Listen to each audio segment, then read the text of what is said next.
In 2003, I was looking for a place for my two children to be, a safe place where they would learn good things and make new friends. They had been through a bad divorce with their parents, and they needed desperately a good father figure. I was recovering from a stem cell transplant, so they had not only gone through the divorce, but had gone through a brutal illness with their mom. I looked up on the internet, and I found that, and I wasn't aware of this, in Aurora there are churches that have bowling alleys in their basements. And I found a place called St. Paul's Lanes, and I signed them up for a Saturday morning junior bowling league. And I was gifted with Richard Williams, who gave of his time, and still does, to these young bowlers. He's never had children biologically of his own, but he has groomed and mentored so many young children. It is my honor to be able to introduce him tonight. He had to write a biography. It was very hard for him to do, and so you guys have probably seen this on the website, so I'm just going to read you what he wrote. Mr. Williams was born in 1926 and raised on Wheeling Island, West Virginia. He attended high school in Ohio and California, and he enlisted in the Navy at 17 years old. He saw action throughout the Pacific Theater in World War II, including, I don't know how to say it, Iwo Jima and Okinawa. He attended college on the GI Bill at Long Beach City College and Long Beach State. From childhood, he's an avid camper and backpacker, spending over 20 years backpacking in the Sierra National Forest.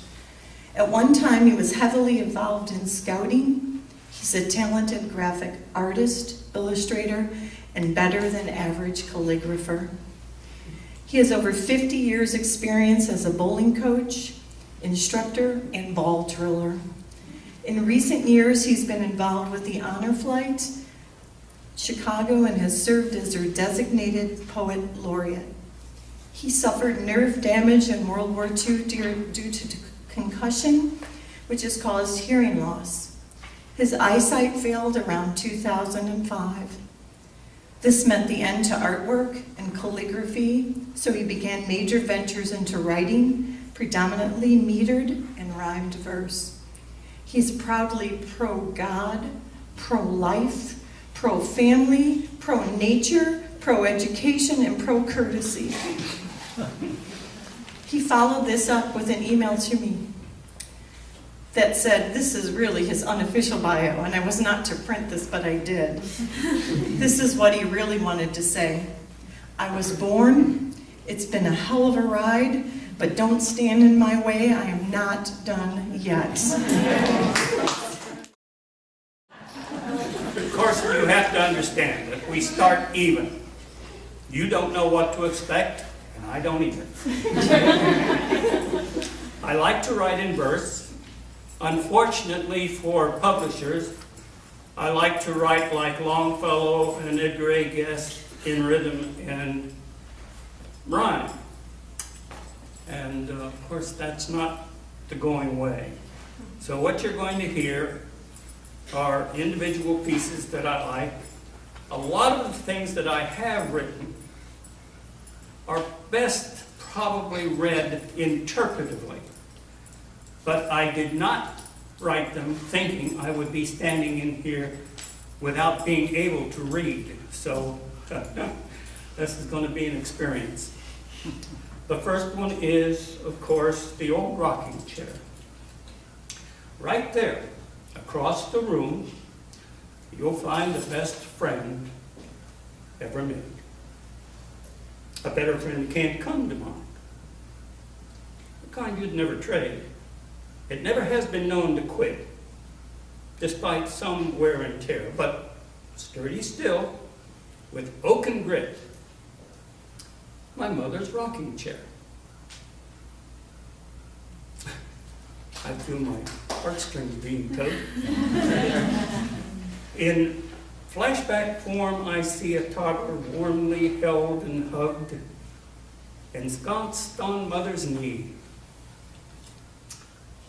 I feel its rocking motion still,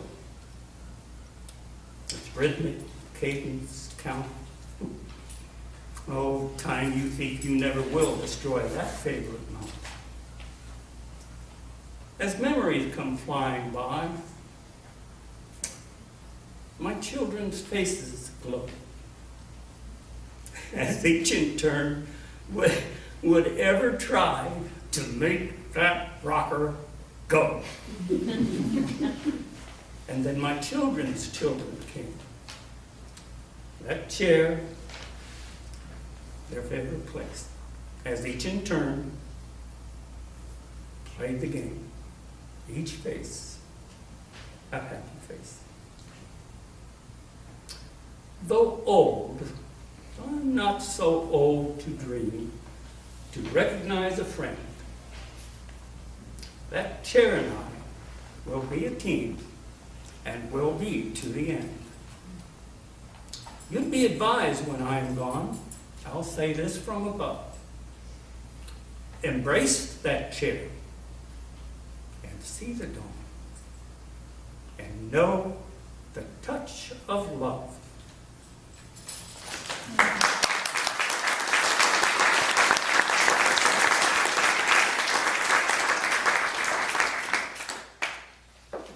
All the children. If all the children here on earth could see all living things at birth, could watch each life mature and grow, absorbing all there was to know, disseminating what they learn, attempting always to discern, recording comprehensive tracks with cogent scientific facts, embracing knowledge as a force in seeking the most primal source. If all this they could thus apply, you still would hear the question, why?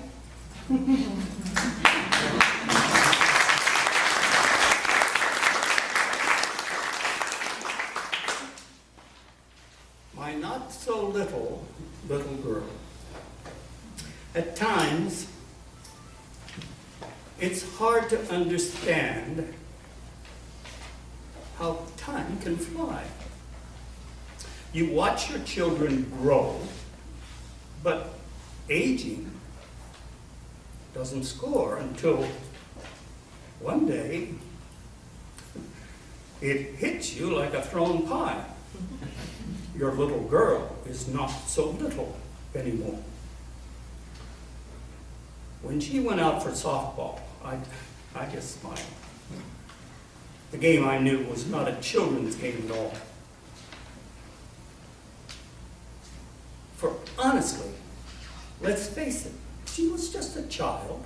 So let her have her fun. She might just have a ball. So I was in no hurry going to a game. I knew the game they played would have no real appeal. But I was wrong. I mean, I'll never be the same. It was apparent from the start, these girls were real. My not so little girl was my surprise. She looked and moved and acted like an athlete should. In fact, these girls lacked nothing, talent, speed, or size. I recognized at once that all these girls were good. My not so little girl showed me that day that it was foolish to put down the distaff side. She's just as good as I thought I was, in every way. I could not be more proud of her if I tried. At times, it's hard to figure how our lives are bound. We start a family, strive to educate and give, but very quickly, everything gets turned around. The children end up teaching parents how to live.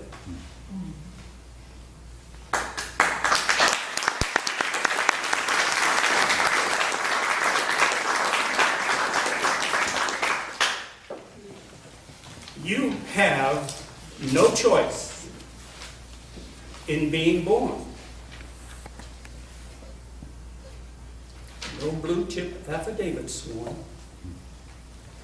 No preconditions you can use or options that you might refuse.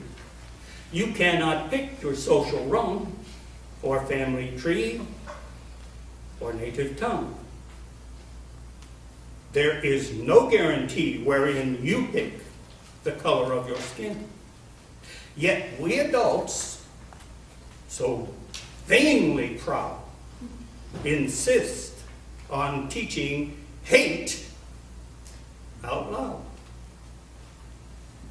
persisting that our children learn precisely as we were in turn.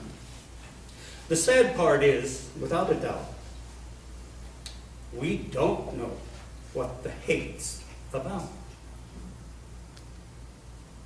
And even sadder points unfold when we just follow what we're told. So be it ethnic, color, creed, or race, this hate is something we must face.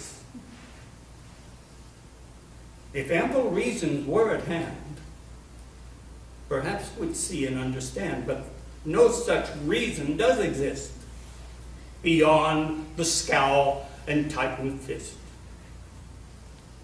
You had no choice once. That's a fact. But now, it's up to you to act.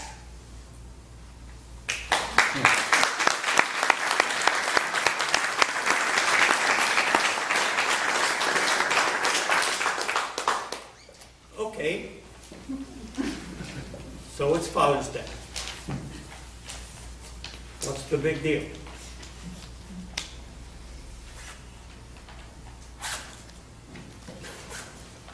You're kidding. Who cares what a father may feel? Okay, so the mothers have their claim to fame. You now think that fathers should have much the same. You're kidding me, right? Well, let's add it all up. I don't want you thinking a half-empty cup. The mother gets roses and dinner out too, plus candy and greeting cards, as is her due. But the children get into it. A right tidy sum. I'll give you one guess where that money comes from. Oh, I'll get a card all right. Maybe a tie. But dinner out? Too expensive. That's why. Of course, through the years, I have had to adapt because after Mother's Day, I'm financially strapped.